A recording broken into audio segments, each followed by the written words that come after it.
Hello hi friends, welcome to my channel Sunitha Venkat creations Telugu YouTube channel. అందరికీ నమస్కారం అండి. ఈరోజు వీడియోలో మన ఆంధ్రప్రదేశ్ రాష్ట్ర వ్యాప్తంగా మరొక అప్డేట్ అయితే రావడం జరిగింది. తల్లికి వందనం పథకానికి సంబంధించి మరి తల్లికి వందనం పథకం ద్వారా ఇప్పటి వరకు కూడా రాష్ట్ర ప్రభుత్వం మనకు జూన్ 12న తొలి విడత, జూలై 10న రెండో విడత తల్లికి వందనం పథకానికి సంబంధించిన డబ్బులు అయితే విడుదల చేసింది.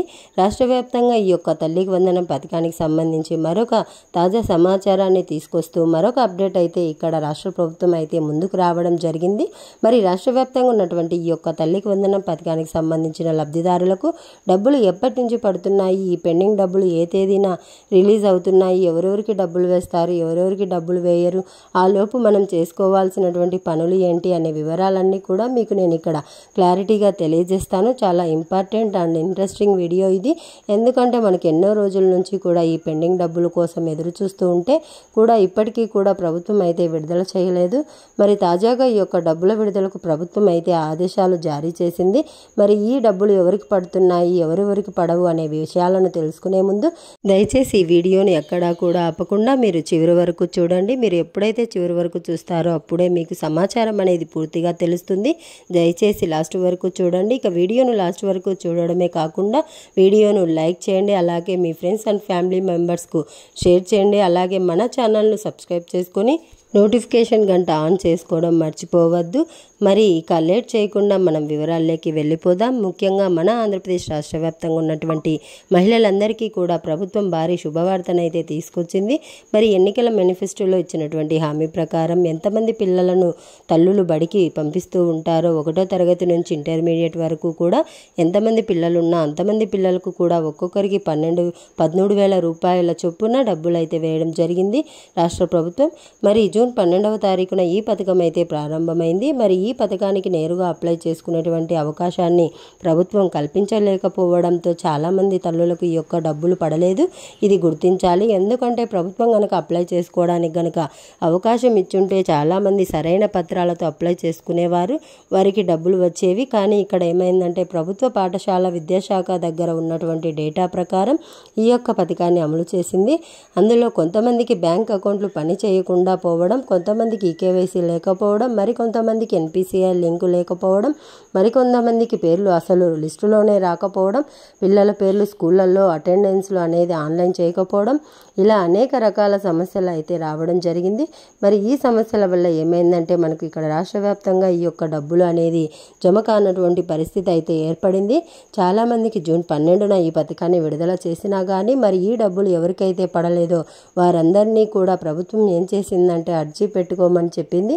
మరి అర్జీ ఎవరెవరిని పెట్టుకోమని చెప్పిందంటే ఎవరికైతే సాంకేతిక కారణాలు ఉన్నాయో, అంటే ఎవరికైతే ఈకేవైసీ ప్రాబ్లం ఉందో, అలాగే ఎవరికైతే ఎన్పిసిఐ లింకు ప్రాబ్లం ఉందో, ఎవరికైతే 6 దశల ధృవీకరణ ప్రాబ్లమ్స్ అంటే 300 యూనిట్ల కంటే ఎక్కువగా కరెంటు బిల్లు రావడం, 1 సంవత్సర కాలంలో మెట్ట మాగాని కలిపి 13 ఎకరాల కంటే ఎక్కువగా భూమి ఉండడం, అలాగే 4 చక్రాల వాహనం ఉండడం, ఇన్కమ్ ట్యాక్స్ కడుతూ ఉండడం, మరి పట్టణాల్లో 1000 చదరపు అడుగుల కంటే ఎక్కువ స్థలం ఉండడం, ప్రభుత్వ ఉద్యోగులై ఉండడం, మరి వీటన్నింటినీ కూడా ప్రభుత్వం పరిగణలోకి తీసుకొని వీరందరినీ కూడా ఏం చేసిందంటే వీరికి అర్హత లేదని చెప్పి నిర్ధారించేసి వీరికి పథకం వేయలేదు. ఇందులో 6 దశల ధృవీకరణ ప్రాబ్లమ్స్ ఉన్నవారు, 6 దశల ప్రాబ్లమ్స్ లేని వారు కూడా ఉన్నారనమాట. మరి 6 దశల ప్రాబ్లమ్స్ లేకపోయినా కూడా ఉన్నట్లు వచ్చిన వారికి వారంతా కూడా గ్రీవెన్స్ పెట్టుకోమని చెప్పింది ప్రభుత్వం. మరి ప్రతి ఒక్క తల్లి కూడా గ్రామవార్డు సచివాలయానికి వెళ్ళి అర్జీ పెట్టుకున్నారు. మరి అర్జీ పెట్టుకుంటే అర్జీని పరిశీలించి ప్రభుత్వం ఏం చేసిందంటే ఈ యొక్క అర్జీని పరిశీలించి వారిని మళ్ళీ కూడా ఎలిజిబుల్ చేసింది. మరి తొలి విడతలో డబ్బులు పడినటువంటి వారందరినీ కూడా మళ్ళీ వీళ్ళందరికీ కూడా ప్రభుత్వం ఏం చేసిందంటే ఈ రెండో విడతలో ఇస్తామని చెప్పి జూలై 10వ తారీఖున రెండో విడత ప్రారంభించింది. అంటే 1 నెల గ్యాప్లో మళ్ళీ కూడా రెండో విడత తల్లికి వందనం డబ్బులను వేసింది. మరి రెండో విడతలో ఎవరెవరికి వేశారంటే తొలి విడతలో ఎవరికైతే గ్రీవెన్స్ పెట్టుకొని డబ్బులు పడలేదో వారికి, అలాగే కొత్తగా 1వ తరగతిలో చేరినటువంటి పిల్లలకు, అలాగే కొత్తగా ఇంటర్మీడియట్లో చేరినటువంటి పిల్లలకు మరి వీరికి డబ్బులను అయితే వేయడం జరిగింది. గ్రీవెన్స్ పెట్టుకున్న వారు 1వ తరగతిలో చేరిన వారు, ఇంటర్ ఫస్ట్ ఇయర్లో చేరిన వారు దాదాపుగా 9,50,000 మంది ఉన్నారని చెప్పేసి చెప్పేసి వారికి డబ్బులను అయితే వేసింది. మరి ఇందులో కూడా చాలామందికి డబ్బులు రాలేదు. మరి ఇందులో కూడా ఎలిజిబుల్ లిస్టులో ఉన్నారని చెప్పి చాలామందిని అనర్హుల లిస్టులోకి తీసుకొచ్చింది రాష్ట్ర ప్రభుత్వం. మరి ఇక్కడ ఈకేవైసీ ప్రాబ్లం ఉన్నవాళ్ళు, ఎన్పిసిఐ లింక్ ప్రాబ్లం ఉన్నవాళ్ళు, చాలా ప్రాబ్లమ్స్ ఉన్నాయి. మరి ఇవన్నీ కూడా ఉన్నా కానీ వాళ్ళు గ్రీవెన్స్ పెట్టుకున్నా కానీ ఇక్కడ ఏమైందంటే ముఖ్యంగా ఈ 6 దశల ధృవీకరణ ప్రాబ్లమ్స్ ఎవరికి వచ్చాయో వాళ్ళందరూ కూడా గ్రీవెన్స్ పెట్టుకున్నారు. అంటే కరెంటు బిల్లుకి సంబంధించిన గ్రీవెన్స్ పెడితే ఎలక్ట్రికల్ ఏఈ గారు అప్రూవల్ ఇవ్వాలి, ఆయన అప్రూవల్ ఇవ్వలేదు, ఓపెన్లోనే ఉంది ఆ సమస్య. అంటే వీళ్ళు ఎవరైతే గ్రామ సచివాలయానికి వెళ్ళి గ్రీవెన్స్ పెట్టినప్పుడు ఏమైందంటే ఇక్కడ ఈ సచివాలయంలో రైజ్ చేసినటువంటి ఈ యొక్క గ్రీవెన్స్ అనేది కన్ఫర్మ్ డిపార్ట్మెంట్కి వెళ్తుంది. అంటే వారికి సంబంధించిన డిపార్ట్మెంట్కి వెళ్తుంది.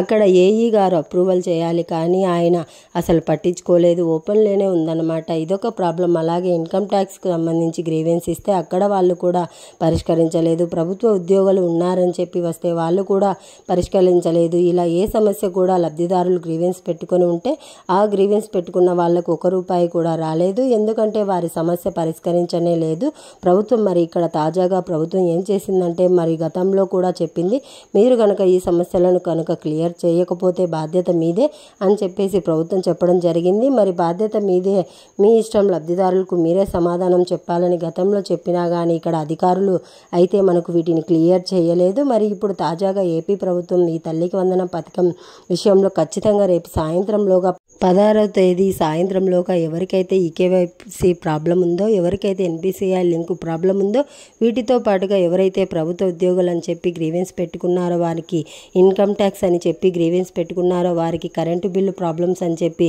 గ్రీవెన్స్ పెట్టుకున్నారో వారికి, గ్రీవెన్స్ పెట్టుకున్నటువంటి వాటన్నిటినీ కూడా క్లియర్ చేయాలని చెప్పేసి అధికారులకు ఆదేశాలు ఇచ్చింది. కాబట్టి ఈ సమస్యలన్నీ లేకపోయినా కూడా ఉన్నట్లు వచ్చి ఇప్పటి వరకు డబ్బులు పడినటువంటి వారు ఉన్నారు. ముఖ్యంగా చూసుకుంటే అన్ని అర్హతలు ఉండి డబ్బులు పడినటువంటి వారు ఉన్నారు.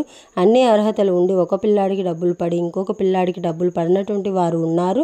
అన్ని అర్హతలు ఉండి ఈ పేమెంట్ ప్రాసెస్ అని చెప్పి ఉంది.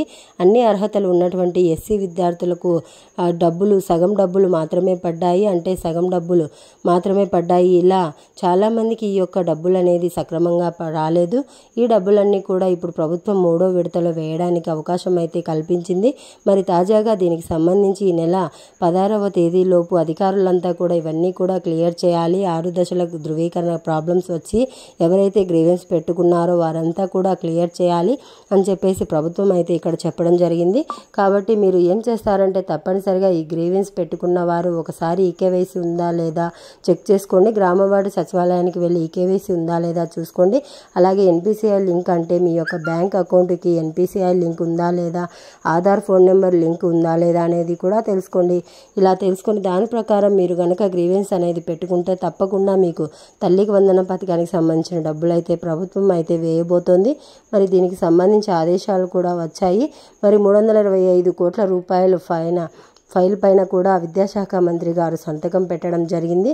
మరి డబ్బులన్నీ కూడా ప్రాసెస్లో ఉన్నాయి. ఈ నెల 16 తర్వాత నుంచి కూడా ఈ తల్లికి వందనం పథకానికి సంబంధించిన పెండింగ్ డబ్బుల కింద ఈ 3వ విడత డబ్బులన్నీ కూడా లబ్ధిదారుల ఖాతాల్లోకి, అంటే తల్లుల ఖాతాల్లోకి జమ అవ్వడం జరుగుతుంది.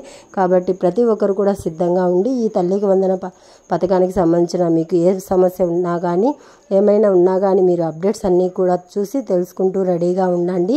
ఇది తల్లికి వందనానికి సంబంధించిన అప్డేట్ వీడియో నచ్చితే లైక్ చేయండి, షేర్ చేయండి. ఇప్పుడే మన ఛానల్ను సబ్స్క్రైబ్ చేసుకొని ఫాలో అవుతూ ఉండండి. Thanks for watching.